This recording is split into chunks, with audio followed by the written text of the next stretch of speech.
My husband is an emergency doctor, but he chose to watch me bleed to death instead of helping me. On the day I was supposed to bring new life into the world, death knocked at my door disguised as a psychopath. I was already in labor, my body racked with contractions when he stormed into my home. Trembling, I hid in the closet, clutching my swollen belly, and called my husband, Daniel Carter, a doctor, my protector, so I thought. After dialing frantically 5 times, he finally answered, his voice cold and impatient, grated through the phone. Sophia is hurt and I'm treating her wound. Can you stop bothering me for no reason? I was stunned, my mind racing with the urgency of the danger I was in. My words tumbled out in a panicked plea. Almost Daniel, here's someone here. Ovding's trying to kill me. If there's really a psychopath, he sneered, let them kill you quickly, at least then you stop annoying me. The line went dead, so did my hope. I felt the weight of betrayal crushes my chest. The next few minutes were a blur of blood and agony. The intruder found me, his knife flashing in the dim light. His eyes gleamed with sick delight as he slashed my body over and over. More than 200 stabs later, my face was mangled beyond recognition. My breath shallow, clinging to life for the sake of the baby I carried. But my strength gave out by the time I reached the hospital. I was teetering on the edge of death. As fate would have it, my husband was the attending surgeon, the one who could save me. But Daniel Hovey delayed because Sophia Reed, his childhood sweetheart, demanded his attention. I bled out my child, and I lost to the world as the 210th stab sent me spiraling into oblivion. My soul, unable to endure the searing pain, ripped itself free from my broken body. Hovering above, I looked down at the lifeless shell I once called home. The man who had butchered me crouched beside my bloodied corpse, lifting my mutilated face with callous amusement. And you're dead already, he scoffed. Manger, what a bore. He then shifted his twisted grin to my belly where my baby still lay.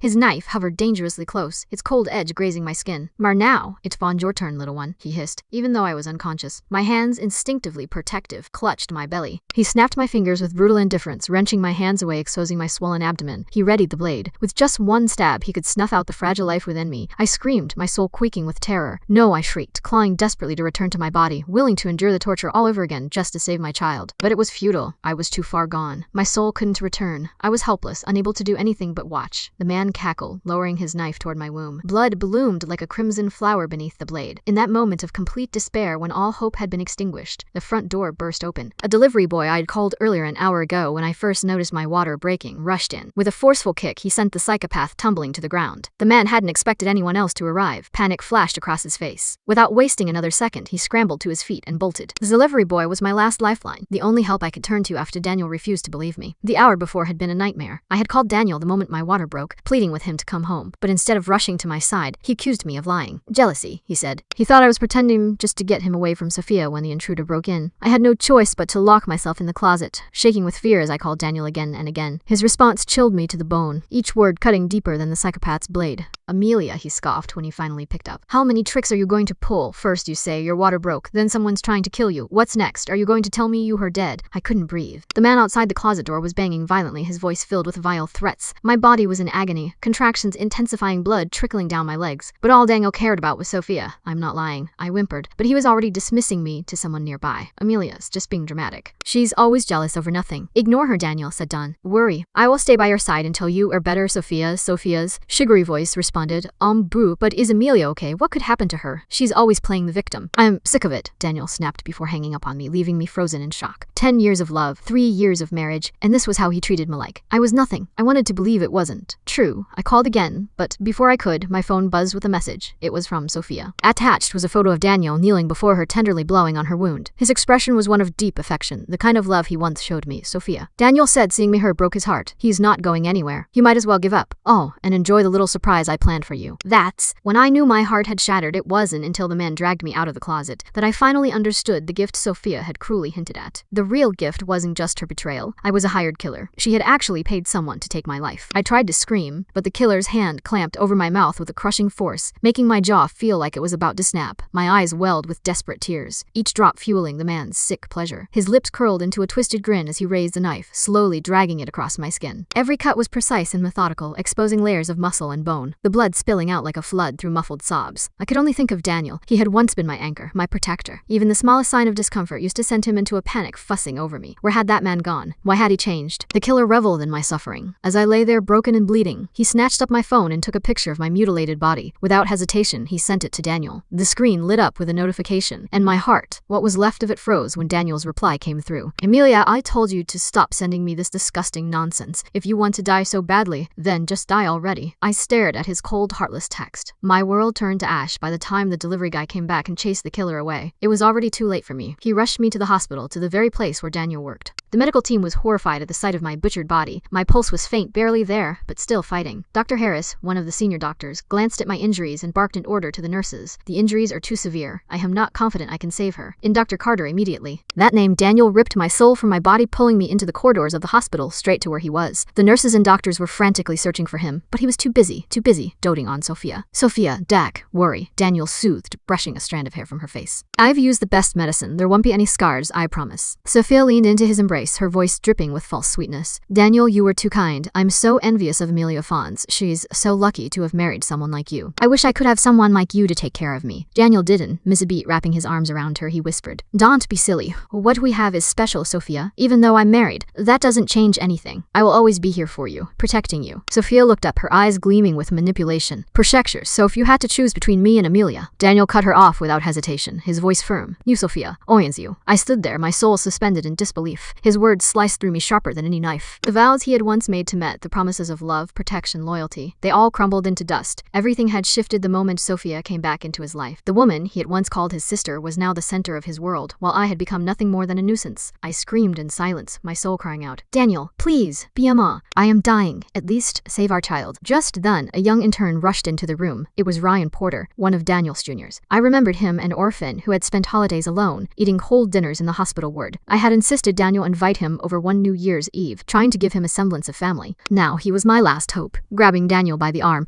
Ryan Lug's voice trembled with urgency. Daniel, Amelia's in critical conditions. She's dying. You have to come now.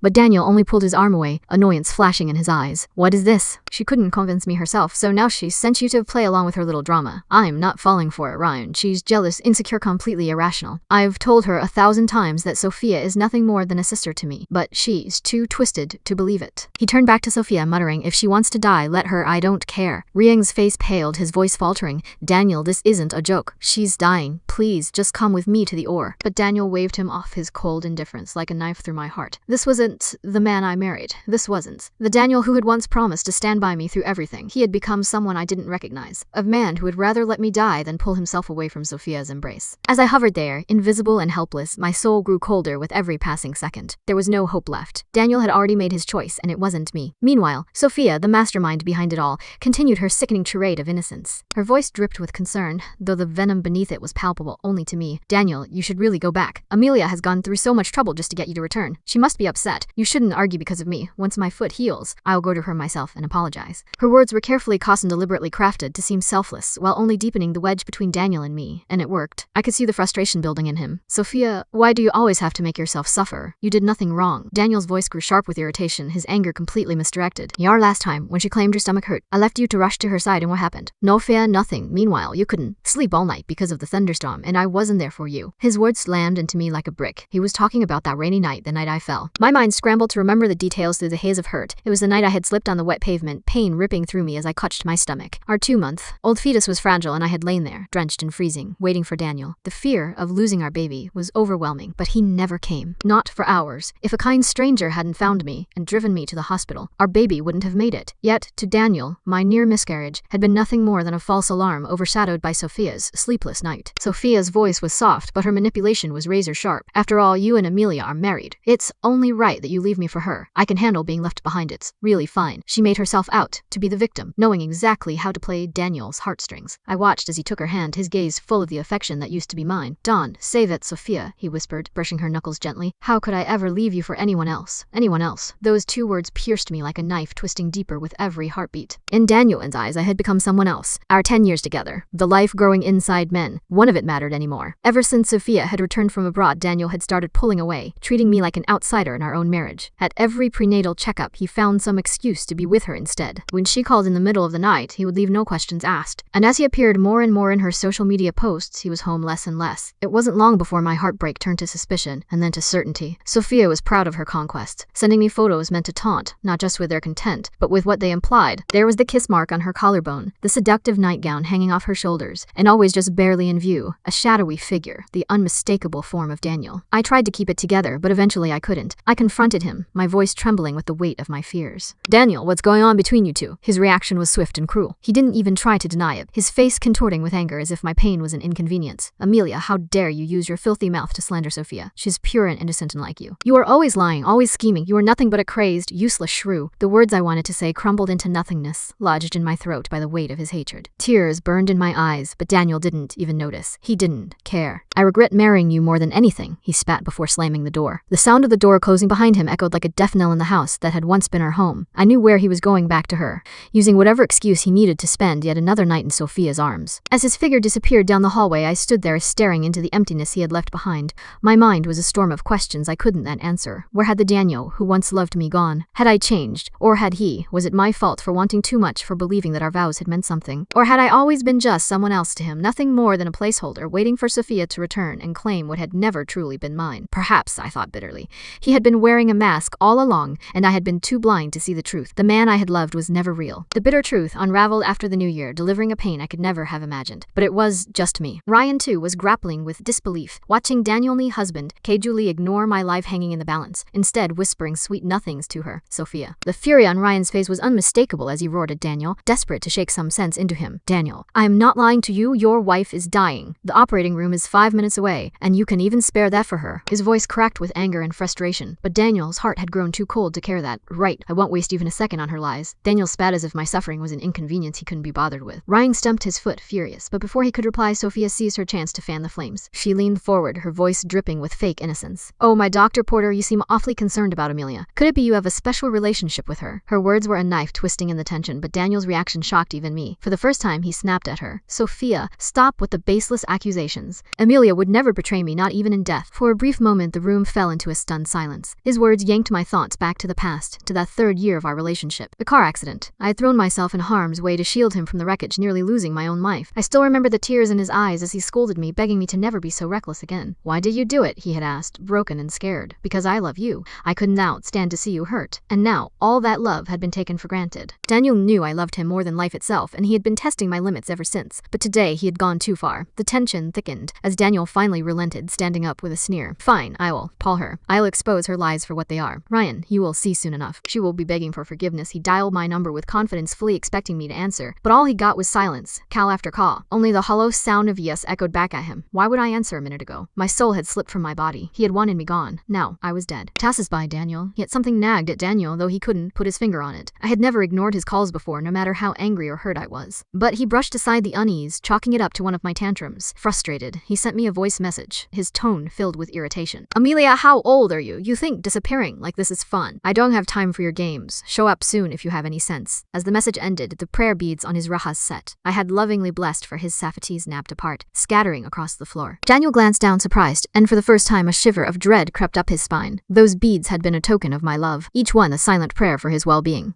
His unease deepened when he recalled Ryan's grim expression before leaving, the weight of his words lingering in the air. Hastily comforting Sophia, Daniel bent down to collect the scattered beads and then rushed toward the operating room. On his way, he overheard the nurses talking in hushed tones, their voices heavy with shock. Who could be so cruel? The woman's face slashed beyond recognition. 210 knife wounds, and she was pregnant. How awful. The word pregnant hit Daniel like a truck. His heart raced, panic setting in. Without thinking, he dialed my number again, his hands trembling, his breath quickening. For the first time, he was afraid. Outside the operating room, the blood-soaked doctors filed out one by one, their faces grim. One of them, Dr. Harris, shook his head, a look of helplessness in his eyes. We did everything we could. If Dr. Carter had arrived sooner, maybe, just maybe. The world around Daniel seemed to blur as he looked down the hallway. My lifeless body was being wheeled out of the operating room, draped under a white sheet. He hesitated, catching sight of the small bulge in my abdomen. My Taylor child never even had a chance to enter the world. Daniel's hands trembled as he reached for the sheet. When he pulled it back, he was met with a gruesome sight. My face had been butchered, my features obliterated by deep, jagged slashes. My ears were missing, my eye sockets hollow, and my skin had been peeled away in places, exposing raw muscle and bone. He staggered back in horror. His mind raced as he recalled the photos sent to him from my phone by the killer. He had dismissed them as a sick joke, a cry for attention. But now, face to face with the truth, he couldn't process it. Number, this isn't her. This can be Amelia, he whispered, clutching his phone like a lifeline. Desperately, he dialed my number again. She's still alive. This isn't. Phone rang, and this time it connected. His heart leaped, a glimmer of hope sparking in his chest. Amelia, heavens at me, tell me you were okay. But the voice on the other end wasn't mine. It was a nurse holding up a phone that had been taken from my body. Dr. Carter, she said softly. This was found with the deceased. No, Daniel screamed, shaking his head in denial. You are all lying, but even as he shouted, something caught his eye. My arm slipped out from under the white sheet, revealing the bracelet on my wrist. This bracelet, the custom-made prayer beads I had crafted just for him. The same beads that had broken moments ago. Reality crashed down on him like a tidal wave. The evidence piled up, piece by piece, shattering the carefully constructed lies he had told himself. The color drained from his face as he staggered back, eyes wide, his body barely able to hold the weight of his guilt. As they prepared to wheel my body away, Daniel snapped. His eyes darted around wildly, frantically searching the faces of doctors and nurses, as if he had stepped into some cruel, twisted play. You are all in on this, aren't you? He yelled, his voice cracking. What did Amelia give you? How much did she pay to stage this scene? His laugh was manic as he pointed at my mangled body, the corpse that had once been me. This corpse. It looks pretty realistic, but you can't fool me. Amelia wouldn't. Before Daniel could finish, Ryan's fist connected with his jaw, sending him sprawling to the floor. She's dead, Daniel. Dead. Ryan's voice thundered, echoing through the sterile hallway. She's lying right here, and you are still slandering her. Are you even human? His eyes, red with grief, were now filled with an uncontrollable rage. Daniel wiped the blood from the corner of his mouth, his face twisting into a sneer. That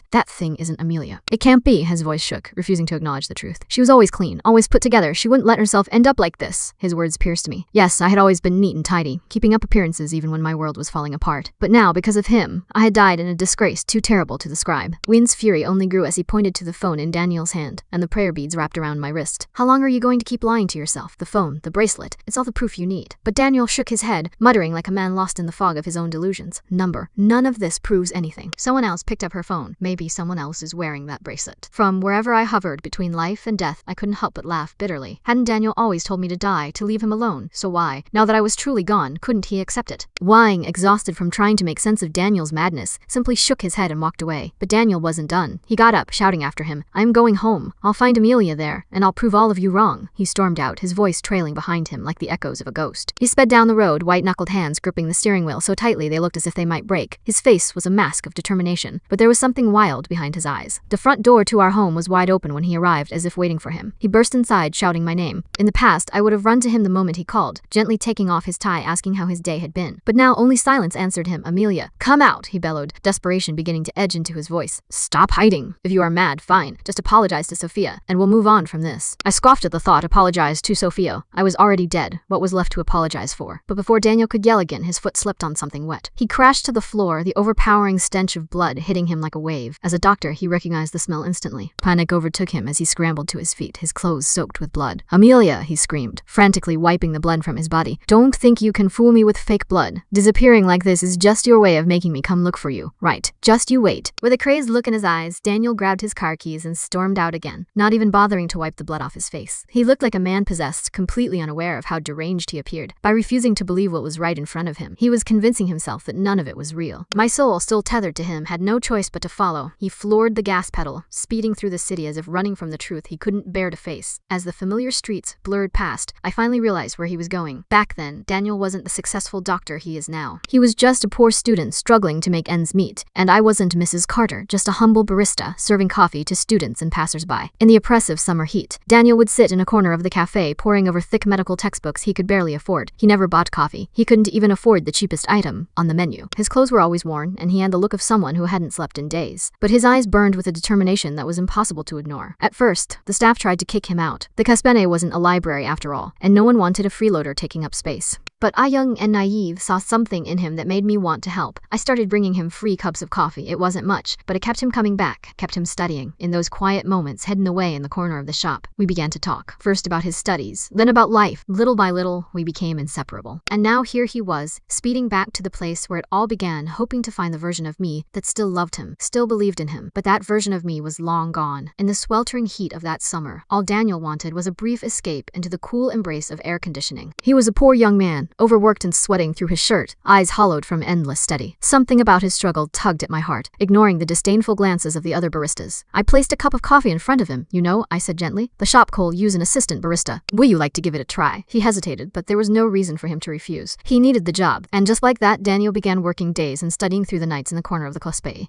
6 months passed in this rhythm, and to my joy, he was finally accepted into a prestigious medical school. Our bond had grown closer during that time, and on the day he received his acceptance letter, Daniel confessed his love to me. I was overjoyed, believing we were on the path to a simple, peaceful life together. But then Sophia appeared. Sophia, with her pristine clothes and manicured nails, exuded wealth and privilege. She seemed to float above the rest of us. I remember the first time she looked down her nose at me, scrunched her face in a mock of innocence as she laughed. Amelia, why do you smell so poor? The words were stung, not because of the insult, but because Daniel, my Daniel, laughed with her. She crawled out of the slums, he snickered. Of course she's different from us. In that moment I realized a bitter truth. No matter how much I loved him, to Daniel, we were from different worlds. Though he had once been down on his luck, struggling like Thad, deep inside he still clung to his old status, that of a privileged young master. And now, given the opportunity, he was racing back to that world without a second thought, heartbroken. I lashed out, wrecking our home in a rage. I wanted him to feel the chaos inside me, to recognize the pain he caused. But all he did was stand there, cold and detached, saying, Amelia, can't you learn from Sophia? Stop behaving like some uncouth woman. You are embarrassing me. From that day on, every fight we had sent me running to the coffee shop. I would sit there nursing a $15 coffee, letting the memories of our early days wash over me. That Hesperai was the last place where we had something pure, something untarnished by the ugliness our lives had become. But even that small fragment of sentiment wasn't sacred to Daniel. On our second anniversary, I found documents in his study for purchasing the coffee shop. My heart raced with excitement, thinking he was doing something meaningful for us. But that hope was crushed the moment I arrived. The shop's name had been changed to Love Sophia Raleigh. His betrayal was bold, brazen, as if declaring his devotion to Sophia for the whole world to see. When he noticed me standing there, stunned, he rushed over awkwardly, pulling his hand back from her waist.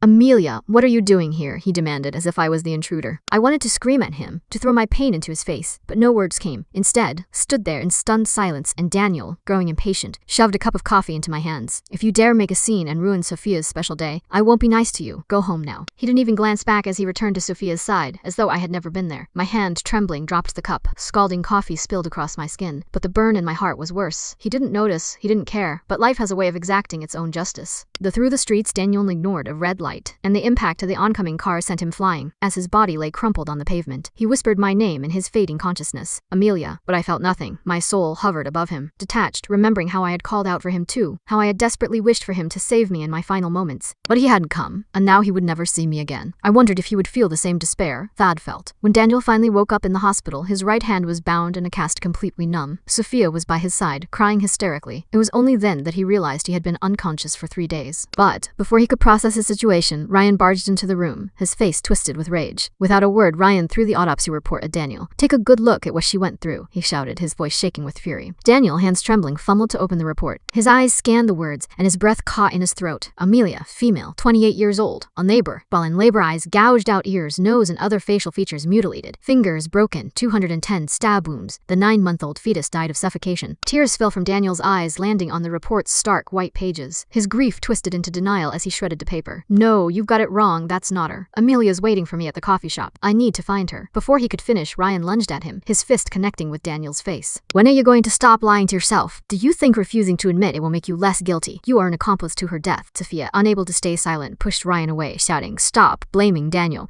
He's innocent. Ryan's eyes darkened as he slapped Sophia across the face. Don't think I won't hit a woman. Both of you are to blame. If it weren't for your selfishness, Amelia would still be alive. Ryan expected his words to break through Daniel's delusion, but instead, Daniel stepped in front of Sophia, shielding her. Don't touch her. I won't let you lay a hand on Sophia. Ryan spat on the ground in disgust. You are beyond saving, Daniel. Amelia must have been cursed to meet someone as rotten as you. With that, he stormed out, leaving the room with unresolved tension. From where I watched, my soul nodded in agreement. Daniel was beyond redemption. How else could he not recognize my body? How else could he not see that the woman he so desperately protected was the one responsible for my death? But nothing stays hidden forever. Sophia's sins would come to light eventually. And when Daniel finally learned the truth, I wondered, what would he do then? Daniel, the pain is unbearable. How could you just let him go like that? Sophia's voice quivered as she covered her tear-streaked face, her expression one of pitiful vulnerability. It was a well-practiced act, designed to evoke sympathy, and Daniel, always too quick to defend her, rushed to her side. Don't worry, Sophia, he murmured, his tone tender as he reached for her hands. I'll find Amelia and clear your name. I won't let anyone slander you as an accomplice. But instead of relief, panic flashed in Sophia's eyes. She pulled her hands away, her face going pale. Daniel's brows furrowed in confusion as he noticed her sudden change. Sophia, why do you look so unwell? He asked, suspicion creeping into his voice. But Sophia, ever the actress, quickly covered her unease. It's nothing, she whined, clutching her cheek. That slap earlier, it hurt so much. Daniel's concern immediately shifted. He leaned closer, gently blowing on her cheek as if to soothe an imaginary wound, his fingers brushing against her skin. I am so sorry, Sophia. I'll never let anyone hurt you again. Watching this unfold, I felt a bitter smile tug at my lips. If only Daniel had given me even a fraction of the trust he so freely offered her. But instead, all of it, every bit of his loyalty and devotion, was wasted on Sophia. How tragic. Ryan was right. Daniel's blind blind devotion had made him complicit in my death. That night, Daniel tossed and turned, haunted by restless dreams. He jolted awake, my name slipping from his lips as he reached out instinctively to the empty space beside him. 7 years had passed since the car accident that had almost taken my life. It had scarred Daniel deeply, leaving him terrified of losing me again. He developed the habit of holding me close as he slept, as if my presence could keep his fears at bay. But lately, with Sophia's return, Daniel had been coming home less and less. I had almost forgotten that habit of his, the way he used to cling to me as if I were his anchor. Now it felt like a distant memory, overshadowed by Sophia's persistent presence. He sat up, staring blankly at the crumpled autopsy report on the nightstand. His eyes traced the damning words over and over again, but he wouldn't believe them. The thought that I was truly gone, that I had died so brutally, was too much for him to bear. I have to see for myself, he muttered, his voice breaking, driven by desperation. Daniel stumbled out of bed, his steps unsteady as he made his way to the morgue. The staff, recognizing him, stepped aside, allowing him to pass without question. He entered the cold, sterile room, his breath coming in shallow gasps as he scanned the nameplates on the compartments. Amelia, if I find out you lied to me, I won't forgive you, he whispered, his voice trembling as he unzipped the body bag. There I was, lying still and lifeless, my face a patchwork of scars and stitches. The coroner had done their best to piece me back together, but the brutal violence of my death was still evident. My once familiar features were distorted, barely recognizable under the harsh fluorescent light. With trembling hands, Daniel traced the jagged lines of my wounds, his fingers lingering over the palm-sized scar on my side. It was a scar I had gotten years ago when I had thrown myself in front of him during that accident. A steel rod had pierced my body, narrowly missing my uterus. The doctors had warned me I might never be able to conceive, but I hadn't cared. I had survived, and that had been enough. But now, as Daniel's fingers brushed over my swollen belly, the irony of it all was suffocating. Once a tiny life had thrived within me, a heartbeat full of promise and hope. Now it was nothing more than a silent grave, a testament to everything we had lost. Daniel's knees buckled as he pressed his forehead against my cold, lifeless belly, sobbing uncontrollably. How could it be you? He cried, his voice breaking. Why is it you? Amelia, I was wrong. I should have believed you. I didn't protect you or our child.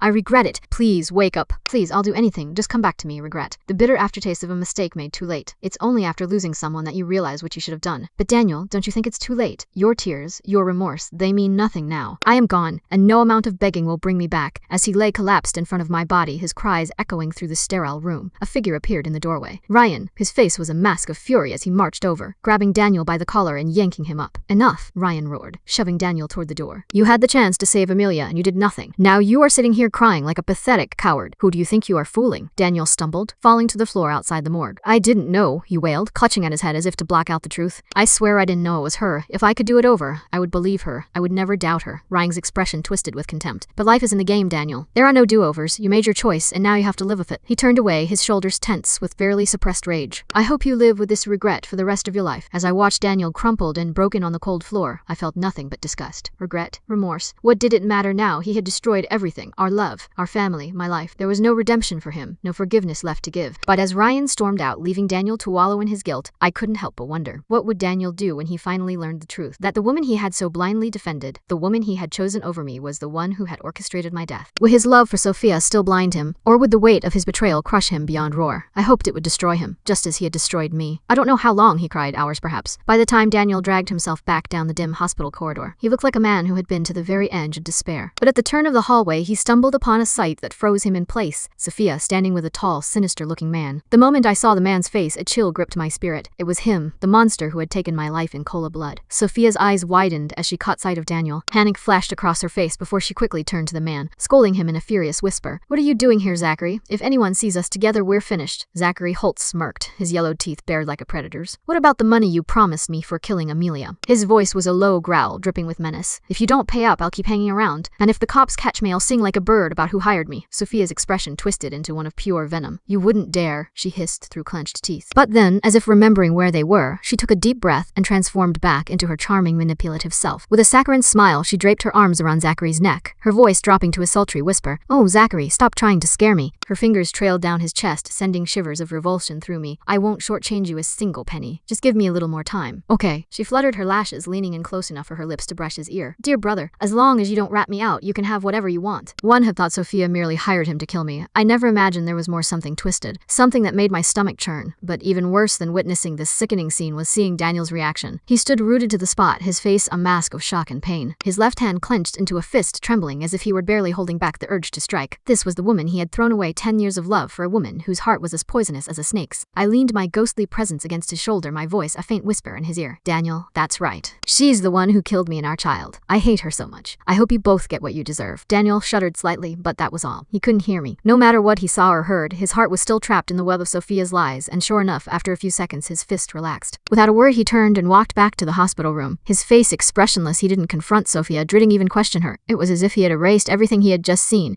choosing instead to play the devoted fool, showering her with the same empty love. But something had changed. I saw it in his eyes, the way they lingered on Sophia with a cold, calculating gaze that didn't match his smile. Beneath the surface, a storm was brewing, and I realized with a start that Daniel might not be as blind as I had thought. On several nights I watched him as he sat by Sophia's bedside, his hand hovering just above her neck. His fingers would twitch, veins bulging with tension, as if he were moments away from squeezing the life out of her. But he never did. He was waiting. The day he was discharged from the hospital, Daniel asked Sophia to take him somewhere. She didn't suspect a thing, as she drove to the old abandoned warehouse he mentioned. But when they got out of the car she recoiled at the stench of decay that hung in the air. Daniel, why did you bring me here? She asked, waving a delicate hand in front of her nose. Daniel's eyes were hard, devoid of the warmth she was used to. You'll see, he said coolly. It wasn't until she heard the creak of a door behind her that Sophia began to panic. She turned, only to see Zachary emerging from the shadows, a gleam in his eye. What's going on? She stammered, her voice trembling. Daniel, what are you planning? Before she could react, a rope looped around her neck, tightening viciously. She gasped, her fingers clawing desperately at the noose as she turned wide, terrified eyes to Daniel. Help me, she choked out. Daniel, help me. But he just watched, his face a cold mask of indifference. It was Zachary who finally spoke, his voice dripping with dark amusement. The one who hired me to kill you is him. How could he save you? Sophia's face contorted with rage and disbelief. Why? She rasped, her voice barely a whisper as she struggled against the tightening rope. Daniel stepped closer, his voice low and filled with a quiet, simmering fury. You dare ask why? You killed Amelia. You killed our child. Did you really think I wouldn't find out? Sophia's vision blurred, her world narrowing to the crushing pain in her throat. Just as her eyes began to roll back, Daniel raised a hand.